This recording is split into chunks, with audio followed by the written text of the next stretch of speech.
Hi, and welcome to Historymakers. I'm Matt Prater.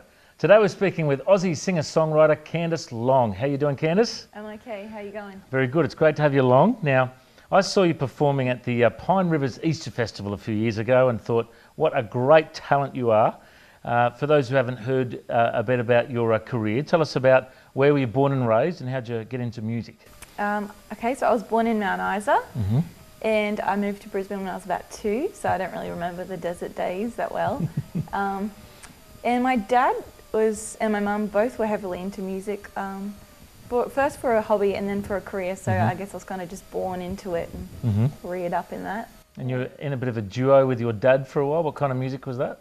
That was, how would you describe it? Daggy, MIDI file, RSL type line dancing tunes, which was good, humble beginnings, and I learnt so much from my dad. I really cherished those times with him, and just the people there were lovely. And yeah, so that's kind of my beginnings, I guess, my professional beginnings. And did you have a sense at a young age that you'd get into music as a career later on in life? Yep, I wanted to be Tina Arena pretty badly. Really? Yep, Okay. bit of chains, playing all the time in the background. And yeah, I told Dad that I didn't want to be like him. I was going to be famous like Tina Arena. Okay. So, but yeah, I'm still not like Tina Arena. Yeah. Well, you certainly have some great music, and I know a while back you were acknowledged in the Queensland Music Awards for a song called Bob Dylan. Tell us about that song. So that's a song, obviously I wrote about Bob Dylan. Yeah, okay. How'd you guess?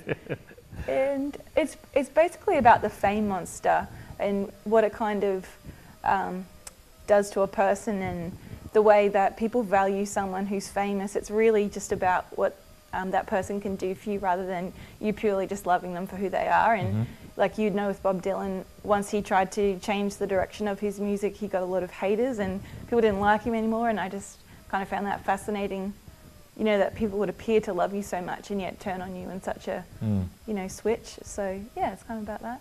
I love some of Bob Dylan's music from, you know, Slow Train Coming and Saved and all those albums. He's and cool. Certainly an incredible artist.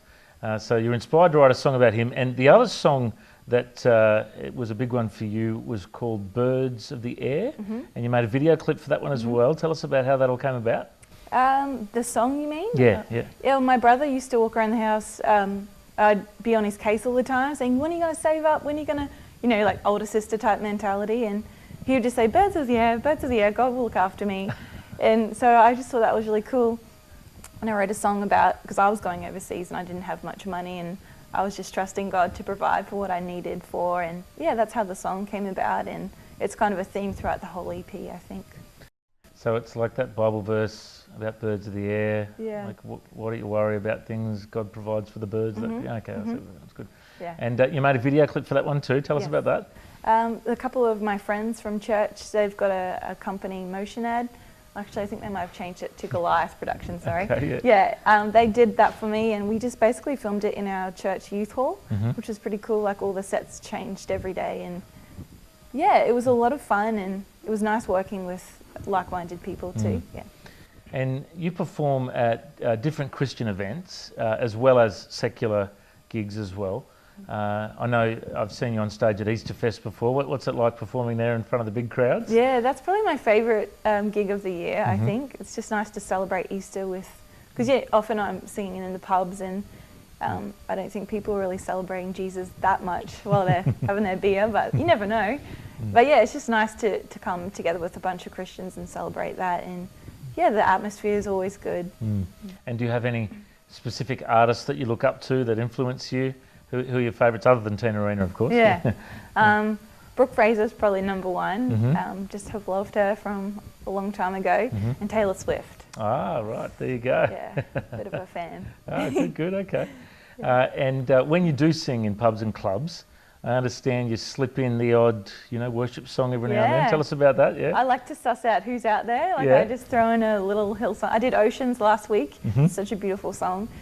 And yeah, I find it just changes the atmosphere. Or for me, anyway, it feels like it changes the atmosphere, and you kind of see people looking at you like, "What is that song?" Yeah, I like to do it every now and then, just see what's out there. And it must be interesting for you because you'll sing in front of a big crowd at Easter Fest. You'll sing at a pub in front of a small crowd. You lead worship at your church as well. Do you get mixed up sometimes? Like, Brown-eyed girl while you're doing worship, that would be awkward times. No, I don't get mixed up. I forget the words sometimes. Oh, yeah. I'm just good at, glazing over it now. Fantastic. Now, tell us about your faith journey. Was there a moment of conversion for you, or were you just raised always believing? Tell us about your faith journey. So my grandparents were pastors of a church, and they've passed away now, but that was kind of, I guess, my foundation. But for me and my brother, I think we both had to find our own way, to our own relationship with God. And there wasn't a definite moment. It's just been quite a lifelong journey of asking and seeking and God revealing. Yeah. And tell us about how people can find out more about your music. You've got a website they can go to, a YouTube channel, all that kind of stuff? Yeah, ever since I got married, all that's taken off because my husband does all that for me now, because I'm not very good at it. Okay. So I've got a website, candicelong.com, and Facebook, Instagram, and all that jazz. Twitter? You do Twitter? Yeah. Well, yeah. Yeah. Pinterest? No. No? I don't know how to do that. I'll have to get my husband on that. Google Plus? What's that? Yeah, there you go, that's fine. I don't belong in this generation. Who am I? All right, well, I just think you're a history maker. You do a great job with your music, and I'm looking forward to what doors the Lord opens for you in the future. And thank you so much for joining us today on Historymakers TV. No worries, thank you.